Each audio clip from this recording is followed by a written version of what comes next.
Librado Andrade, thank you very much for coming on to TheBoxingBar.com and welcome, my friend. Thank you guys for inviting me, and thank you for having me here today. The other day when you said you would come on, I kind of laughed a little bit because I was thinking of the first time I remember seeing your name and seeing actually your brother fight. I think I saw your brother fight Enrique for the first time before I saw you, anyways. But after that, I think I saw you the next time fight, and I was like, wow, I thought his name was Enrique or something else, but I guess not. So I thought you guys were the same person. Down the line, I realized that you guys were two different people, but then I was like, wait, but they're saying something about brothers, and one's Ornelas and the other one's, Andrade. And then sometimes they would say his name as Andrade or Ornelas and you two. And man, I got confused. It took me a long time before I realized you guys are two different people, man, and that you guys are Yeah, brothers. But yes. yeah, I mean, what do you usually go by, or even on BoxRec? I was looking you up. You're under Andrade, and he's under Ornelas. I'm sure I'm not the only one that was going crazy there with your guys' names. No, it used to happen often. Um, what happened is if you see me and my brother apart, Hmm. we look alike. Yeah. But if you see us together, we look totally different. Uh. So that was the funny part, right? And the other part is that we both have the same dad and mom. But when he was born, he didn't get my father's last name. And I got my father's last name and my mother's last name. But then he only got my mother's last name. So Wow. that's what happened. So that's why. So he is Andrade Ornelas, but without my father. So he never actually give him the Andrade.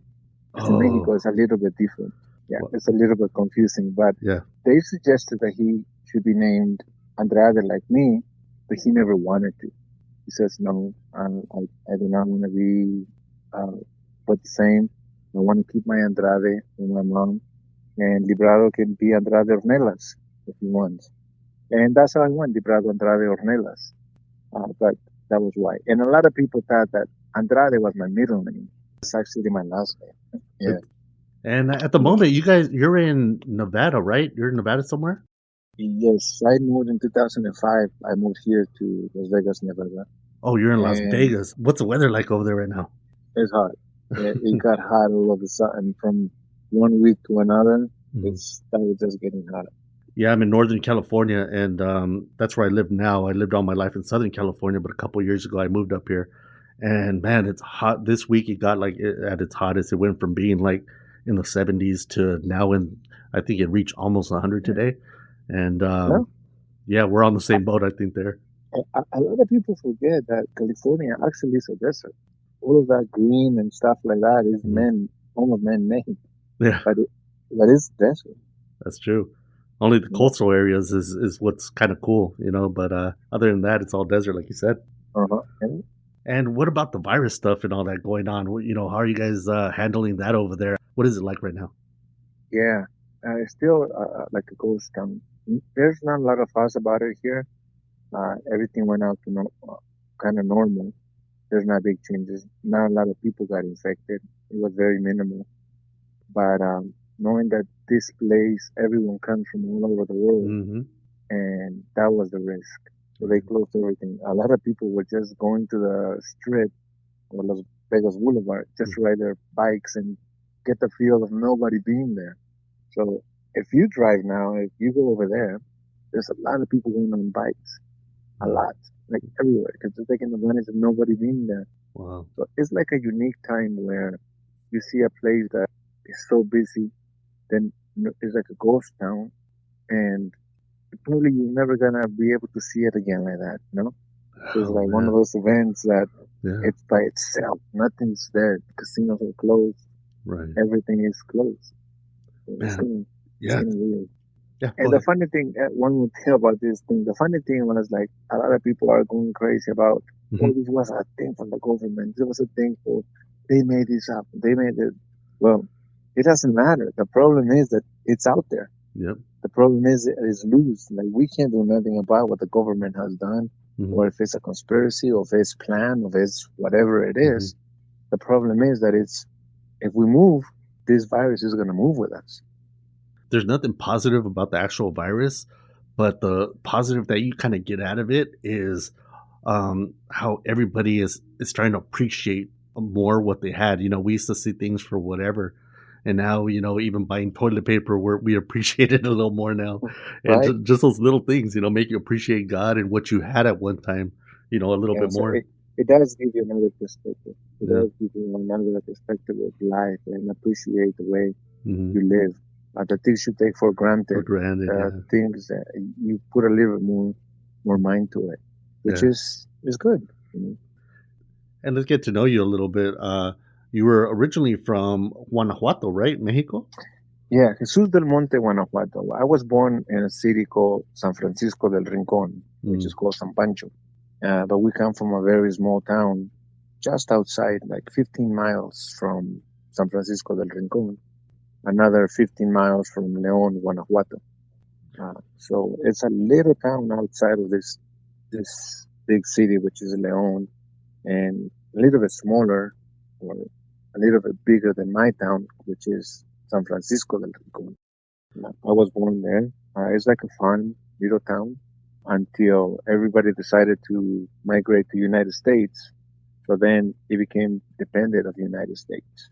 So a lot of people migrate to the United States. A lot of families are here, and that's how that town is kind of being supported by the people that live here. And they send money there. But that's where I come from. A very small town in Guanajuato. You know what's sad? Even though my both my parents are from Mexico, my mom's from Jalisco near Guadalajara, a little town called Tecolotlan, and my dad was from La Ciudad de San Luis Potosí. But unfortunately, you know what? I've never been to Mexico. I went to Tijuana, but you don't really count that. When I was a kid, I was like maybe 10, 12 years old, and that was the only time I ever went to Mexico. And Yeah. I never went back there again. But hearing from what everybody talks about, they talk about Guanajuato, they always bring up Las Momias. Right. Is there a lot of history with that over there? Well, a lot of people call it las momias, but they're Mm. not momias. I didn't start learning about where I came from until like 2008. Actually, right before I fought Bute the first time. Mm. We went for a photo shoot, and when I went, they took me to Montreal, and there was a festival going on there. The festival was the Jazz Festival.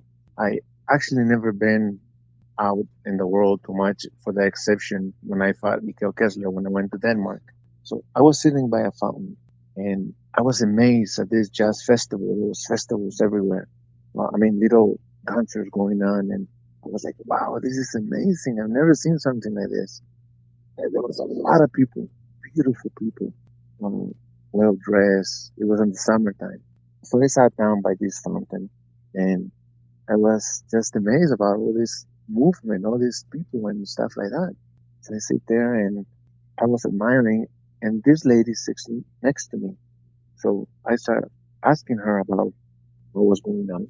She says, "This is called a jazz festival." And then I said, "Wow, this is so beautiful." And then she looked at me, because you look like you're from somewhere else. You're not from here, from Montreal, are you? I said, "No, I'm from Mexico." "Oh, really? What part of Mexico?" And I said, "Guanajuato, Mexico." She looked at me, she crossed her arm, and she says, "You are amazed by this? And you know where you come from?" I said, "No, you come from one of the most beautiful cities in the world." And I said, "Really?" "Yes. Do you know the history of your state?" And she was from there, from Montreal. And I said, "No." "Well, just that it's Mexico. I don't know." She says, "No, I'm going to ask you for something. I'm going to tell you a little bit about your state, and go back and learn about your country. And wherever you go, talk about where you come from." So I said, "Really? So what's so amazing about my country, or the place I come from?" You have a stranger telling you about your own country. Yes, this woman. She was very nice. She's from Montreal. Mhm. The people from Montreal are very beautiful, beautiful people. Yeah. They're very well spoken. They're very educated. Most of them speak 4 languages, 3 languages. And there's so much culture. You can talk with anybody about anything. Yeah. They're so open. They're so patient. They're so educated. And to me, it's just amazing how sometimes we think America is the greatest, Mhm. but in reality, there's so much beautiful out there, including Mexico. But Yeah. going on with this story, not getting sidetracked, she says, in October, they have a festival there, and it's called El Cervantino, and they do it for about a month, close to a month. And it's a festival. Every day there's concerts. Every day there is something going on. The city gets filled with people. Never heard of that before. And it's like right there, 30 minutes away from where I was born. The Cervantino in the month of October is a huge festival that happens in Guanajuato. A lot of people go. Uh, the city of Guanajuato was constructed as, I would say, it's like a very colonial, like the likes of Spain and places in Europe and Zacatecas and where you come from, which is not your father comes from, San Luis Potosí, Hmm. which is very beautiful, very unexplored. You don't hear much about San Luis Potosí, Right. but it's there's a lot of beautiful places there that nobody goes to because nobody gives them like all this to talk about, you know. But soon I will go there and I will show you some pictures. Oh, that'd be awesome. It's the most beautiful place of Mexico. What was it like being raised there in Guanajuato as a kid and growing up there? What was Well, Mexico like growing up? we lived in Mexico until I was 10 years old and my brother was 8 years old. We lived between León, Guanajuato, which my mother migrated from the little town that we were in. We were born. She went to the city when my brother was born. A couple months after he was born, she moved to the city because of my brother, my older brother, and she started living there. So basically, we went back and forth from the big city to the little town. And we actually liked living in the little town because we were free. We were always out in the mountains, out and about, you know, just never going to school, just being out in the mountains. And when we would go to the city, my mom had us a little bit more supervision. She would not let us go out too much. We were just a little bit trapped. But we got to live like right in the middle of León, Guanajuato, which is right in the plaza, right in the center, which is a beautiful place. So I got to see all this. I had this beautiful childhood when I was growing up because we were so protected by our mother and we never saw bad things. We had necessity of everything. We wanted all of that stuff, but we never really had a necessity for anything. We had food, we had a roof, and we had lots of love by our mother. And that was basically our life.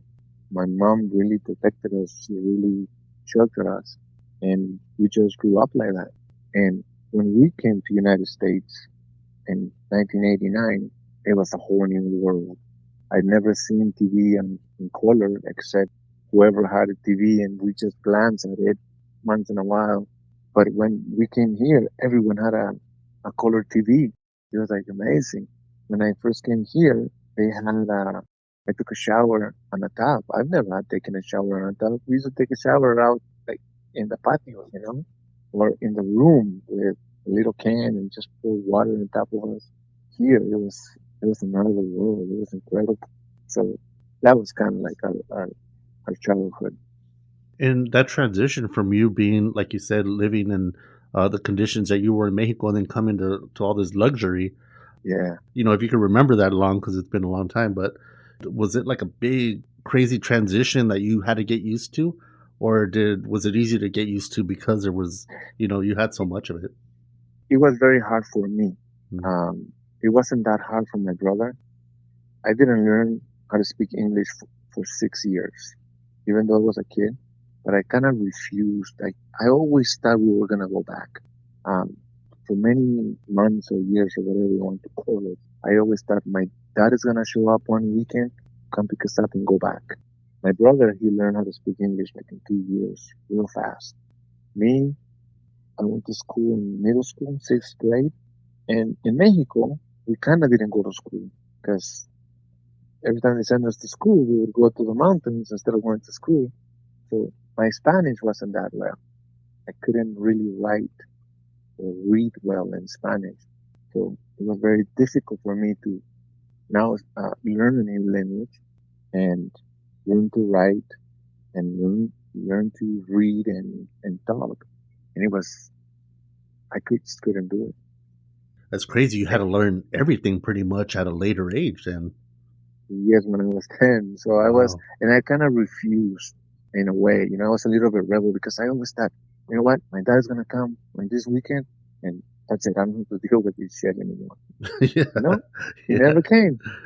So when Wow. I went to high school, I was very behind on whatever I supposed to be. When I was 15 years old, I just took off. I said, you know what, I had enough. And my mom let me. So I came home. I was 15. I said, Mom, I don't want to go back to school. I said, okay, mijo, this is it. Like, you're going to start working. This is life. There's no going back. It's okay. I'll just start working. Wow. So we went to Santana. They bought me a fake ID. I was 18 now. I started working at a Jack in the Box. And that was my life for the next 11 years, working at a Jack in the Box and training in the afternoons boxing. Until 2005, I was able to quit working at Jack in the Box. A few years back, I had a little question and answer with you. I don't know if you remember, but I asked you about like 10 questions, more or less. And I kind of asked you about how you got started in boxing and all that stuff. And I remember you brought up Mhm. Julio Gonzalez and that he was Right. a sparring partner, I believe, of your brother. Yeah. Was that how you started in boxing? Is Well, we were the sparring for Julio. Julio was one of these guys that you would go into the gym and he would just literally kick your ass. He would not hold back. Every time you spar with him, he would beat you up, like really bad. Nobody wanted to spar with him because he never wanted to work. Uh, but that was his mentality. That was the way he got ready for a fight and stuff like that. And in a way, we understood him. So when he started coming to La Habra, and they used to travel all over to get sparring, and nobody lasts just a few. And back then, nobody used to get paid for sparring. We used to do it for free. So Julio started needing sparring, and they asked me and my brother, "Hey, you guys want to spar with Julio?" Yeah, we'll spar with Julio. So Julio used to come to the gym ready to fight. He was a professional of 8 fights already. We kind of grew up with him when we were kids in middle school. We used to train together. Then he left to Westminster, and that's where he went back to Mexico and represented Mexico for the Olympics in Atlanta in 1996. that's right. Then he turned pro in 90, that same year probably. And in 1998, we started sparring with him. He was a professional of 8 fights. And we remember him when he was a kid, so we consider ourselves friends. So we used to spar together, and Julio used to beat the crap out of us. So me and my brother, we decided one day and said, you know what, Kiki, when Julio leaves, we're gonna work really hard so when he comes back, we can hang with him. So that was the plan, and we did it. So every time Julio would come back, we would be a little bit strong. Julio would leave, make his money, come back, and that was it. One day, Dave Martinez from the Harvard Boxing Club, he says, you guys don't want to just fight a professional fight, just to see what it feels like. You guys spar so hard. You guys are handling Julio. He's a professional of 10 fights. You guys can hang with him. You guys do really good. And just so you guys could get paid or get a fight out of this. And I said, okay, we'll fight. And it happened that that month I needed money for my rent because I used to work at Jack in the Box and sometimes I would get another job on the side or whatever. But I said, you know what, perfect. $400 is a week of work. I'll do it. So that was my first paycheck, $100. Plus, they used to take $25 for insurance, and we used to get paid $375 for 4 rounds with Roy Inglebrook. So I fought at the racetrack in Santa Anita. Is that what they call it? Los Alamitos. Los Alamitos, I think. Yeah. So what they used to do was they do a race and then a fight, a race and a fight, and the horse racetrack. Really? Yep. So that was my first fight there against Marcus Harvey. Marcus Harvey used to, he was a trainer at with Freddie Roach. With, Oh wow. he used to train people there. So he was like 3-1 and 1 or 2 draws, and he needed a fight. So I said, "Yeah, I'll fight him." And it was horrible. I just came out like if you see the first fight in Rocky Balboa, that was me. I just came lazy. I didn't care. I just knew I was in such a good shape. So I won that fight, and I said, "Hey, I could do this. This is good. I could do this." So then they got me another fight, and I won again and again and again. I was like, "Hey, I started believing in myself." But it was because we used to grind so hard. We used to get ready and train really hard. We were fighting 4 rounds, but we would train like if we were fighting for 10 rounds. And every time in the gym it was a war. So we had we had a lot of fun, growing up with Julio and my brother Enrique and many others that came into boxing. They stayed there for a little bit and then they left. But many others that came by. And all this start as a boxer that you're saying you pretty rush fast. You went from being a sparring partner to trying to actually do it in the ring and then doing it. But would you say that you had to really try hard to become good, or would you say a lot of it was natural, physical strength or ability It, that you it, had? it just happened. I Yeah. think it was one of those things. It just happened. I'm going to be very honest with you and with everyone. I never had a dream to become a world champion. I never had dreams of making money and doing this. Um, I really wanted to quit boxing. I I had a lot of pressure at home. I was fighting 12 rounds and I was not getting paid anything. I would fight in HBO Latino. I would fight for Golden Boy. I thought life was going to change when we signed with Golden Boy, but it didn't. We used to get peanuts. We used to get $12,000 to fight 12 rounds. And I said, you know what? I'm always hurt. My hands are always hurting. I'm always cut. I'm always this. I'm always. Uh, Maybe I should just get a job. Like back then, my wife used to tell me all the time, which is my ex-wife now. She used to tell me all the time, I don't know why you do this. You're not making any money. You're not making anything. Look at you. You're all beat up all the time. Just get a job. Get a good job. Quit boxing. And for a second, I said, you know what? Yeah, I had enough. I was 24-0. I was ranked number 1 on the WBO. It was mandatory for Joe Kozak. I was ranked like number 3 on the WBA, like number 2 in the WBC, and I didn't even know.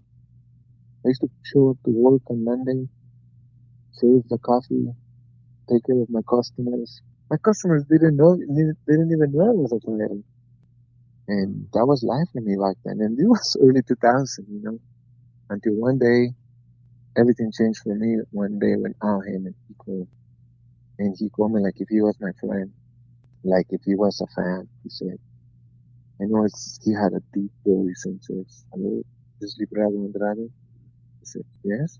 He says, well, I'm a fan of yours and I would like to see you fight. When is your next fight? Oh, I said, I think I'm quitting boxing. I haven't fought in a year and I think I'm done. Nothing has happened. I have problems with Golden Boy. I'm going nowhere, so I think that's it. So he says, is there anything I can do to help you get back in the ring? And I said, really? He says, will you let me help you? I said, yes. He says, would you like to meet me? Yes. So I went, I met him. He had a conversation with us. I asked him, do you believe in God? And he said, yes. I think it's him. But anyway, so Yeah. when I get a little emotional still. Take your time. From the start, like what you're saying about how you lived in Mexico, came over here, you were on your own pretty much from early years, working at a fast food, and now you found something that actually got you guys a little bit of attention in boxing, but still not making money, and now you have some open doors here, open Yeah. opportunities, and you end up fighting a couple guys, Otis Grant, Richard Grant. They had names, and Yeah, they got Joe Kessler, the Sam Booth, I got to yeah. fight all over the world. It was Yeah. amazing. for me that I never expected. Really, I never expected anything. I just needed extra money to pay my rent. Yeah. Wow, man, life is crazy. Life is Yeah, crazy. And Richard yeah, Grant was known for the terrible incident that happened with that he had got punched after a fight, not too long before. You beat both yeah. Against Butler or something like that. Butler. Mm, Yes, he ended up doing yeah, something even worse in life, and he's in prison for forever now for killing I believe it's Max Kellerman's brother. yeah, And so unfortunately, that was a bad ending to a boxing story there. You end up going up, get in line, and you fight Mikkel Kessler in Denmark, Copenhagen, right, for the right. WBC and the WBA championship, man. And, you went, like you said, from making peanuts to having all eyes on you in a different country, but you had the hunger and you had the opportunity there in front of you that you thought you would never have, your dream shot. What was it Yeah, like? What was it like in that car, knowing that, getting that news that you're gonna, now everything's about to change in your life. Whether you win or lost, it was gonna be something different that in your life that happened where you knew you were somebody. right. What was that like? It was terrifying. It was terrifying, man. It's like you're in another country. It was just me, a manager, Sylvia Brown. She works for Haymon. She's a CEO for PBC. They are family now. Back then, they decided to make me family and they kept me as family. And I'm still with them as family. So it was just us. There was like, what, 30,000 people, 25,000 plus in a stadium. Wow. And every day was, they used to do interviews with me. And well, I got to understand a little bit of the game back then, Hmm. And it was like, they used to park me all the time. They wouldn't even, there was a big old line every time I trained. And it was crazy. It was like, what the heck is happening? Like I could not comprehend what was going on. Actually, this is the way I put it. This is the way when I go back, I said, I should have like a warrior. If they wouldn't have asked me nothing and no questions, no interviews, no taking me back to my childhood, no nothing, I think I would have done a lot better. They disarmed me. I let them. I let them get into my mind and they disarmed me. They kept taking me back to my childhood. They kept taking me back to my life. Uh, there's one thing about boxers or fighters. We want to leave whatever was behind us. And we see the future. We're unstoppable. We train so hard. We get so ready. But then you get to those interviews, and little by little they pound you. And then they ask you certain questions, and they take you back. Then little by little you start discerning yourself. You're not that invincible warrior anymore. And it's all about the questions sometimes they ask you. You know, I remember one day, one of the nights, going back to the room, and I was exhausted, not physically, mentally, in Denmark. And I said, "Shit, this is hard. Like living like this is hard. Always interviews, always talking like this. I never had that before." So when I show up to the stadium, and you see all these people roaring for somebody else, and you're in the middle of all this noise and roaring and everything, you feel like a little ant. And when Miguel Kessler shows up and he walks in there, they make him feel like he's a giant. And you feel like, holy shit, where I got myself into? Yeah. So those things, that's why we gotta put a lot of respect to the fighters that go to another country and they come back victorious. Do you think that did a lot to your psyche or what your mentality while you were in that fight or during that fight or before that fight? In other words, were the lights too bright for you because you had never been Yeah, on a big huge stage like this with all the everything on you? yep. I could Yeah. cheers to the ones that step up and they seize the moment and they show up and they elevate themselves to the moment. I couldn't. I couldn't do it. What was your hunger like going into that fight, or were you too much feeling like a celebrity at this point? No, none of that. None of that things. I was just, the moment was too big for me. It Yeah, was like, holy shit, I never thought I would be here. yeah, Like, it was unimaginable. You know how some fighters think, where they say, I will start this, I will dream of this. I didn't. yeah. I, I couldn't grasp, I couldn't see it, I couldn't grab a hold on to it. Like I didn't step up. And Mikhail Kessler, he had it all the time. He fought under those circumstances all the time. Yeah. He was a celebrity back then. They left him alone. They let him train. They let him get ready. He was at home. I was there at the time. I was there as a guest. I was there, and I just couldn't grasp the moment, you know. But now, that being said, when I fought Lucian the first time, I did. I knew what it was like, and it didn't bother me because we had so many people. We had the Bell Center filled up, and it didn't affect me whatsoever. I was relentless. I was unstoppable. After that Kessler fight, like you said, you learned a lot from it. He was 38-0. I mean, after a fight like that, it's your first loss. Well, what does it do? What does a first loss do for a fighter? I know there's some fighters that come back stronger, which is very few nowadays. But a lot of fighters today, they get one loss and they go down the drain. They go and not fight for a while because they're so shot mentally because they can't believe they lost. What was your first loss like for you mentally? I don't know. I don't even remember. All I know was that I was bummed. I came back to America and on the trip here, I did feel a little bit like I'm okay, whatever. But in a way, it's like I talked to myself and I said, no, but I got too far. But I was just expecting that I was gonna get maybe to a state title. Look, I went all the way across the world and fought for the world title, not for a state title, And so I left it. I shook it off right away. I said, you know what? I did. But then Al Haymon, he talked to me and he said, you know what? They want to see you back. They want to see you fight again. And I said, why? Because you came to fight. And then I said, yeah, I'll fight. I go to fight. I prepare myself for a fight. So that changed again. So you know what? Every time I go, I'm just going to show up to fight, and that's it. The rest, I don't care. I don't care if I lose. I don't care if whatever happens. I'm just going to show up. That changed. And after that fight, you lose that one, and then you came back and won your next 3 fights. And, you even fought Yusuf Mack, Robert Stiglitz, which would, they had great records, 23-1. Robert had 31-1. I mean, they weren't slouches that you were just trying to pick up your name. They were wins. They were real wins. Then you go on and you fight Butte for the first time. What was that like, going into, again, to somebody else's backyard in Canada and having to do this again with what you had on in the past there, with the experience of losing in Denmark? What was it like going into Canada that first time? The first time was when I fought Otis Graham.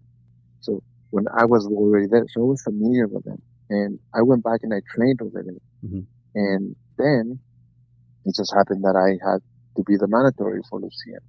But this time, I just knew I was stronger than before because I knew that mentally I was stronger and physically I was strong. I didn't even know I could take a punch when I fought Kessler. Honestly, I didn't used to get hit. The way I fought changed when I fought Kessler because I didn't used to get hit that much. But then I didn't care. I said, you know what? They would have to hit me really, really hard to block. Yusuf Mack hit me on that first round, but in a way I was stepping back. And when I dip in, and then I pull my head straight back, and that's when he hit me. And he kind of got me with one foot on the air. So, but then I recovered. I got up real fast, and it was like nothing. So I knew I could take a shot. I remember watching all this on the Spanish stations, all the different fights they used to have, Solo Boxeo and all that stuff.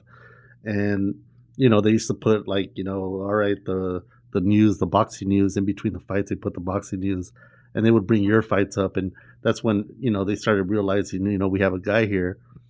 A lot of people don't recognize it, but, you were at the time, today there's Canelo, middleweight from Mexico. Yeah. There was even Andy Ruiz that, was a heavyweight champion that became heavyweight champion today. But back then, there was nobody past the 147, 154, range. And you were a super middleweight. You were like, you were like something different. You were like the Mexican that the biggest, I think, most successful Mexican at the time. That veneer. Yeah, and Julio. Don't forget Julio. Julio Yeah, Gonzalez Julio was a became light world heavyweight. champion. Yeah, and he beat Darius Michalczewski, and in Germany with I think he was 48-0. He was gonna break the record or gonna tie the record with Rocky Marciano being 49-0, but Julio stopped that actually. Yeah, so that fight was like historical in either way. Yep. Whatever was gonna happen in that fight was gonna be historical. Yep. And Julio did it. And Julio did We it. were so happy for him. We sparred with him. We trained with him. Yeah. We were so happy. And not even Roy Jones wanted to go to, because Michalczewski, back at that time before Roy Jones's losses, he wouldn't go to Germany to fight. Exactly. Michalczewski, Michalczewski would say, you come over here, and Roy would say, no, I'm the real champ. You come over here. It never happened. Julio went over there with not a problem, and he did it. So yeah, that was awesome, yeah, exactly. man. That was awesome. Yeah. So exactly. So Butte, man, I mean, your fight with him, it ends up being a loss by unanimous decision, but you made an account for yourself, and I'm sure that's like they say in Spanish, una espina, in your career there. How did you take that loss right there with against someone like Butte? Ooh, it was hard. It took me a while to come to an agreement with myself to accept that fight. To accept that I lost. In a way, I didn't lose. Everybody's on me. Yeah, man, that was even to date. Yeah. There's referees that fight comes up for referees to get studied, so they can better their refereeing, so they can better what happens in the ring. Mm-hmm. So these things doesn't happen. The Nevada Commission has now instant replay, like in basketball, but there's a lot of changes for those things that happen. So they don't happen because it's unfair. That piece of history belongs to us, and we train so hard, we fight so hard. Not everybody gets to be multiple champion and move around like Canelo and all of these other fighters, like pick and choose who you're going to beat so you can become a world champion. Not everybody has that luxury, Some fighters actually they have to prove themselves and really fight. And it's unfair in boxing because all of these fighters, like me, like there is other fighters, let's say for example, Mauricio Herrera, other fighters that they come to fight. They are the ones that really make the champions. Without us, without them, there wouldn't be no great champions. So they deserve the credit. We deserve the credit. And at the end of our careers, so at the end of everything, the only thing we're left is with our bragging rights anyway. And like you said, Mauricio suffered a lot of those losses that should have been wins, but right. Wow, I'm sure, I'm sure at home he's still scratching his head about a lot of that stuff, and that's boxing, I guess. Yes, and these are the ones that make boxing great. Right. These are the ones that really make boxing alive. Right. It's not really the other guys. The other guys are just the superstars. They're just the face. Right. They're just the lucky ones that they choose to make them champions and celebrities of boxing. But in reality, the true challenges, the ones that we present, are the ones that really makes them champions. People are actually realizing that. That's why they're jumping and watching something else now. They go to MMA or something because they got tired of it, man.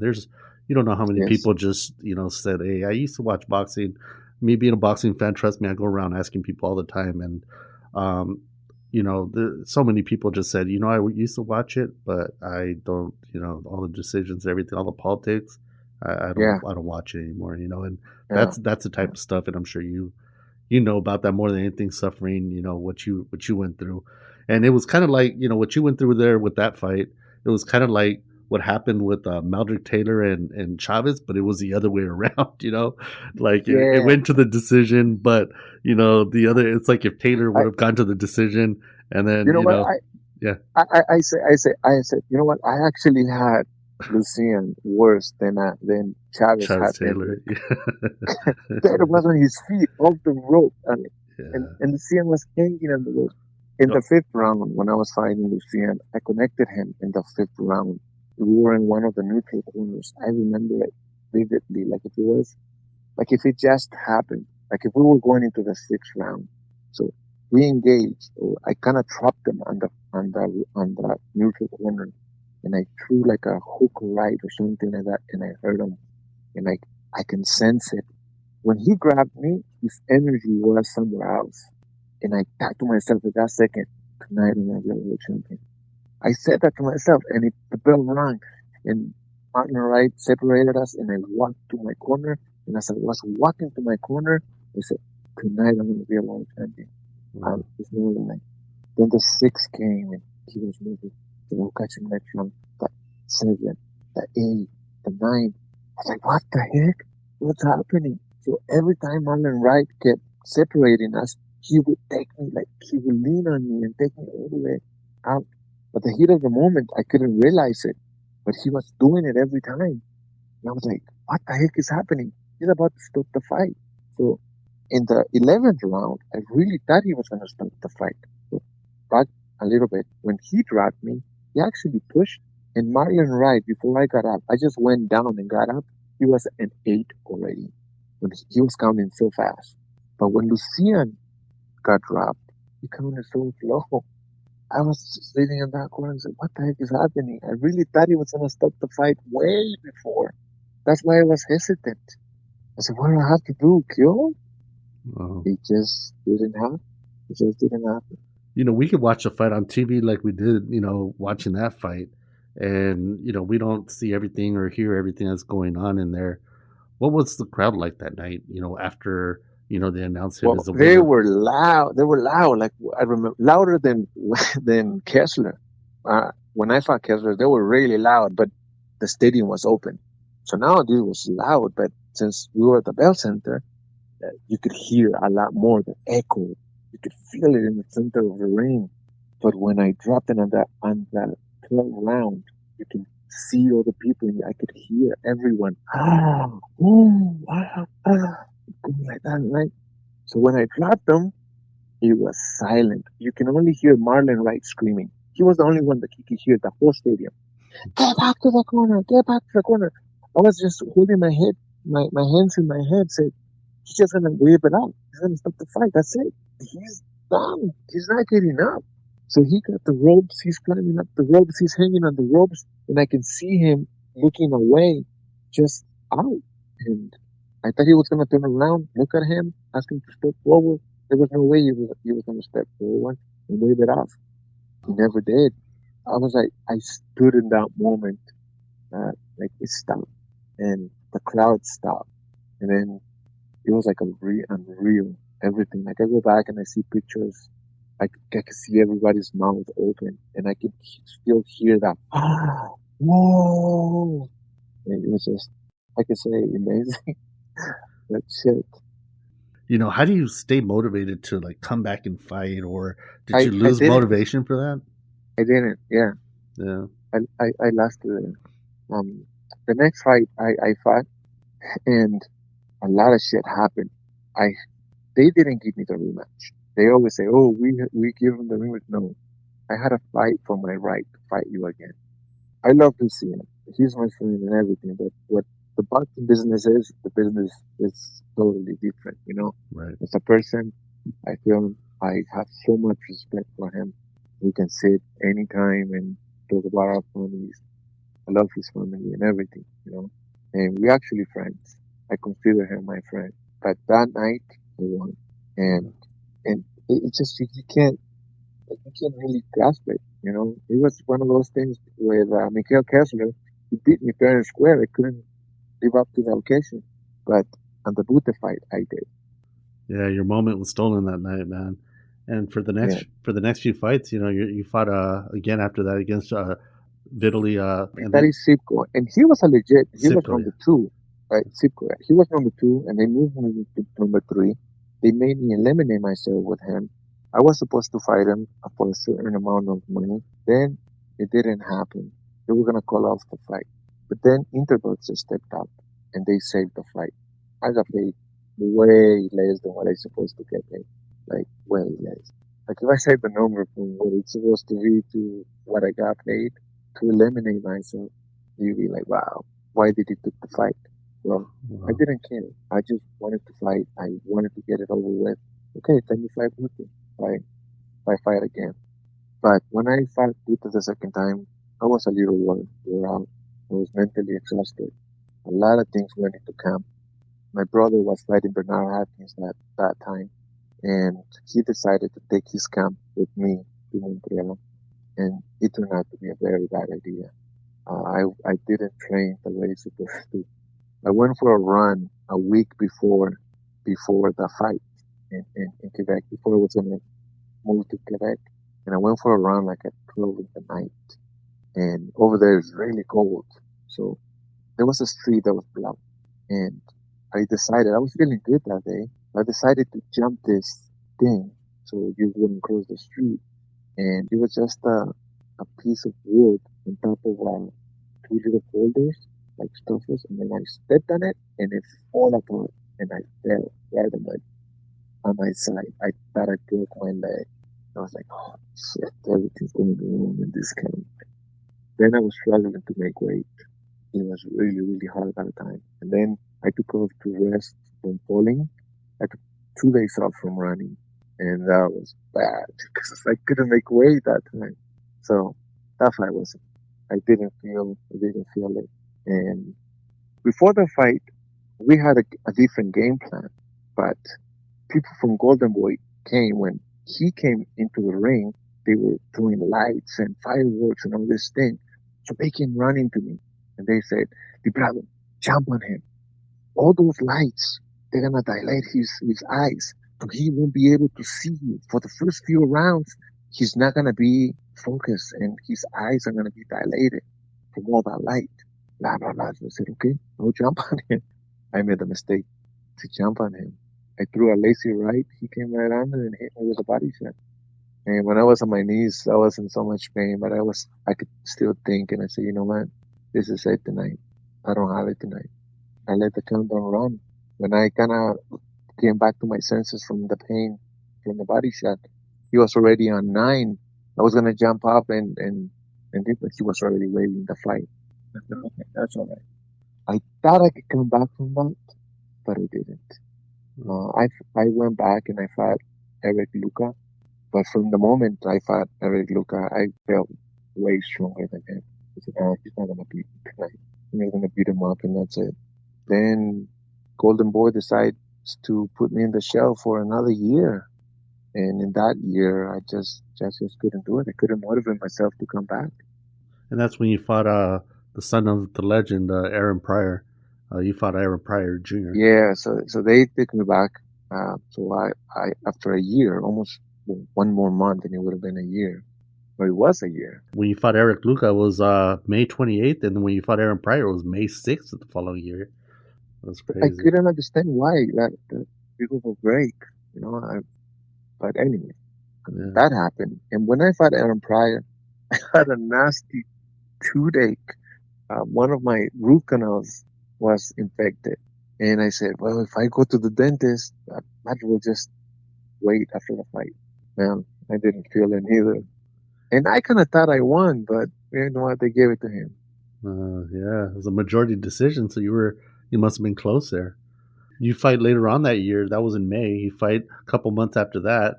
Then you fight until the 2012. You fought one time, and then over a year later, you fight for the last time, and then you hung it up. What made you decide that? How did you know, like, hey, it's time to go here? It was together. It was Sylvia Brown, with Al, and all of us. We sat down and we talked, and they asked me, Librado, if it's not really in your heart anymore, don't get hurt. We love you, and we want you to stay healthy. You don't need to be getting hurt anymore. And I said, okay, it's fair. I was very fortunate to have people like them that they care. And this is the fortune of my career, meeting him and being with him, just learning from him and being part of him has really changed my life, has really changed everything, the life of my kids, the life of who I am, everything, all around. And that's what I'm really grateful. And if it wasn't because of boxing, I would have never met him. That's right. And in a way, that's kind of it's bigger than me being a world champion, because in a way, this is the rest of my life, and they want me well for the rest of my life. In 2013, did you have a plan B? Like after your last fight was over, and you said, "All right, that's it." Did you already know where you were going to go from here, or No, no. So I went back to work. The only thing that I needed to do. So a lot of things happened in my family. I got divorced. We went to little rough times again. Mhm. Within a year, everything me and my ex-wife, we split up. And I went back to work to flip burgers and just work at Johnny Rockets. And it was okay, like this is my life. It's normal for me. I'm not scared of going back to work or Mhm. having customer service and stuff like that, because I did it for so long. So I went back to work, and one day Sylvia calls me, and I'm thinking maybe it's for a fight. I don't know, but I answered the phone and I said, "Hey, Sylvia." After like a few months, he says, "Hey, brother, what are you doing?" And I said, "No, I went back to work, back to my regular life." "Where do you work?"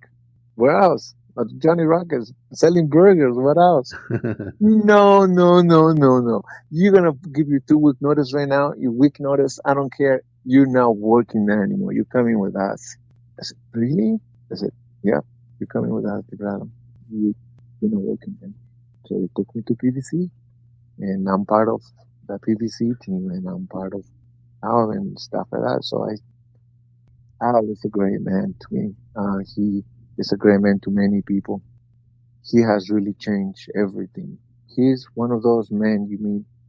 It's like one in a lifetime, 1 in 100 years.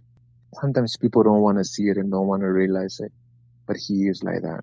You never know him, you never hear of him, Yeah. because it's not about him. It's about doing the greater good for the sport and for the fighters to get the right things. And his idea of success is quietly working behind the scenes. Like everybody should see it like that, but it's not being out there doing press conferences and talking how great he is. How is You can see it with all his fighters. All his fighters are millionaires, There's a lot of people, promoters or his competition, obviously that might not like him, but they're his competition. That's obvious. right? But he's a mysterious figure. He's kind of like the UFO or a Bigfoot or chupacabras. You hear about it all the time, but you never seen it. Right, You knowing him one on one, you dealing with them. I mean, he did all this where he changed your life, like you're saying, and like you said, you thank God that he came into your life, and you even got emotional earlier, talking about it. Um, right. what is he like as a individual one on one for somebody that might not know who he is, seen him or anything like that? What is he like? Not because I say it, not because of whatever, but once you see him, you know he's a great man. He's just a great man all around. He does not speak more than what he's supposed to. He would not say things he doesn't mean, and he will not tell you something that is not gonna happen. Everything that comes out of his mouth is something that is going to happen. He does not wish anybody bad. He does not act against anyone. He just does well. He knows exactly what he's doing because he's well studied. He has learned so much what is going behind scenes, what we ignore, and he knows about it. So he gives us the best opportunity that we have to get what we fight for, which is money ultimately. And with titles and all this comes the money, and he gets you the best that you can. There's some fighters that are world champions, and they haven't made $100,000, but their managers, they live like kings, Yeah, right? that's So right. there's a lot of that in boxing, not without. So yeah, you can see just all around what he's about when you see his athletes, and they are great athletes, and they want to succeed and they want to be more because he is that great person. Because they know, it's like we always say, if you know God is with you, if you know God, so you're gonna do good, you're gonna be motivated, you're gonna excel because God is with you. So Al is like that. I'm not saying that Al is a God, but he gives you that extra motivation. He's on your He side gives at you all that, times. right? Because you know you're gonna get the best.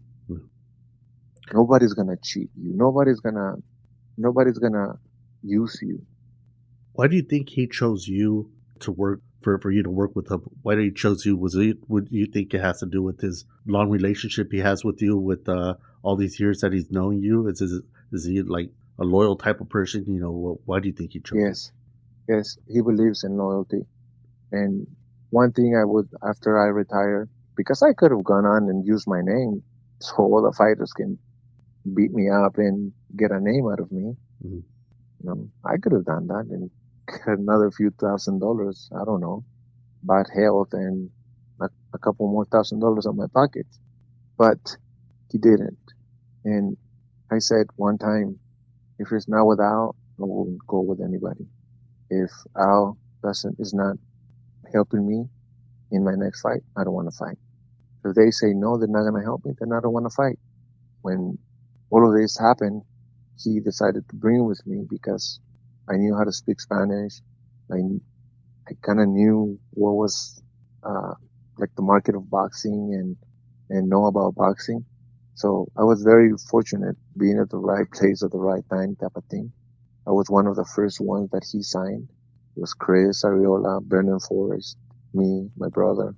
And I'm just very fortunate that he took me with him. I'm very fortunate to have the relationship I have with him and with Sylvia Brown and everyone with the team is family.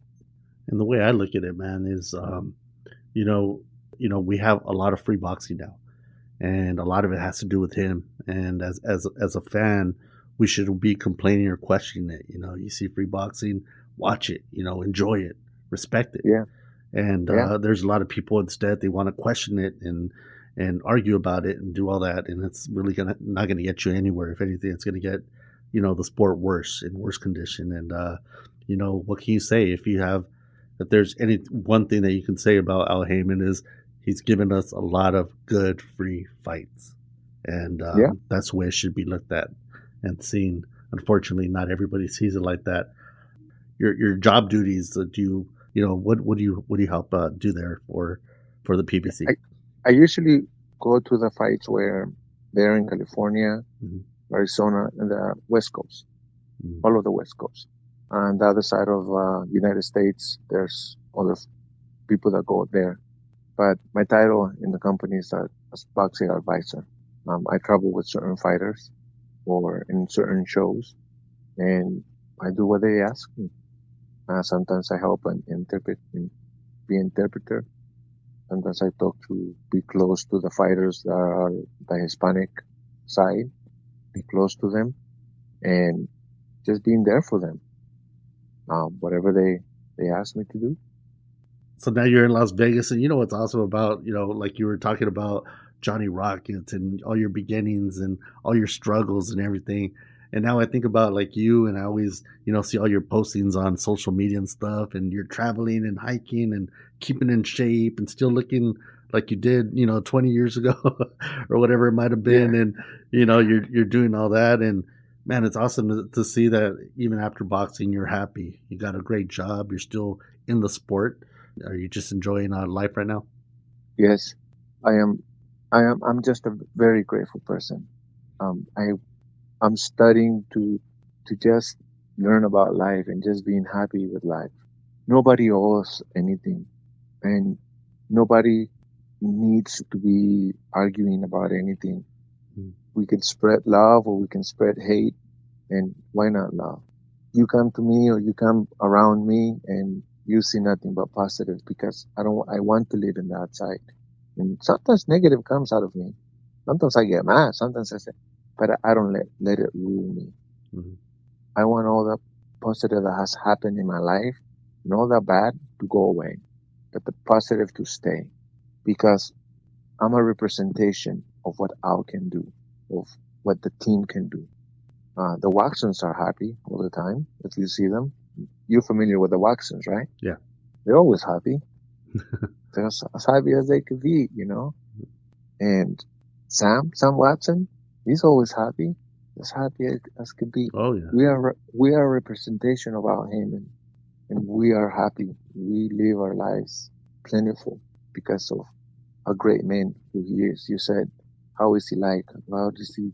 We are his representation. So when we are happy, he is a great man. That's right. Positive equals positive, man. The company PBC. What's going on with the company right now and with their events? Do you see anything coming up in the future as far as events from the PBC?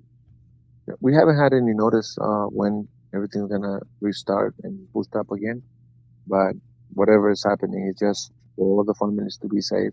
And of course, when the fighters fight, they want all the family to be around and to be the loved ones to be able to attend and all that stuff. That's right. Which is the main goal, So they're probably gonna hold it up until they're able to do that, so everyone can attend and be there for their fighters, for their family. And as for now, we're just waiting. Even though you're going to be here for another probably 100 years, with all the working out that you've been doing, man, how do you want to be remembered once it's all said and done? How do you want to be remembered to, well, what I call the 3 big F's, your family, your friends, your fans?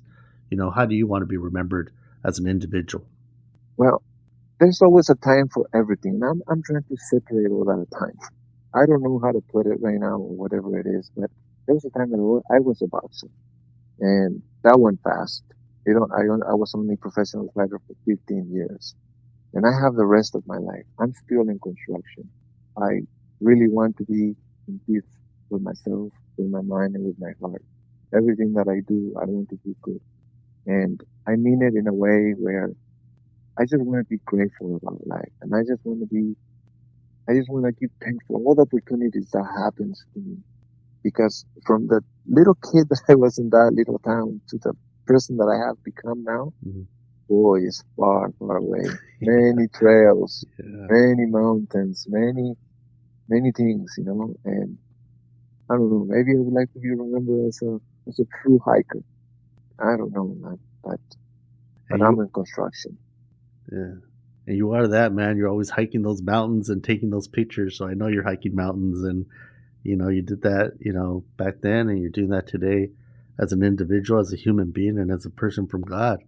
Earlier, a bit ago, when you were talking about, or when you got a little emotional there, and I was thinking of my family, while you were talking, and how they came to the States and how they wanted to change their life, and how it must have been a struggle at many moments. But my dad passed away, but when I was a kid, but my mom, sorry, man. Yeah. but my mama, is still around and kicking, and she was able to do what she wanted, and same thing, and it's always great to hear a good story, from one brother to another, man.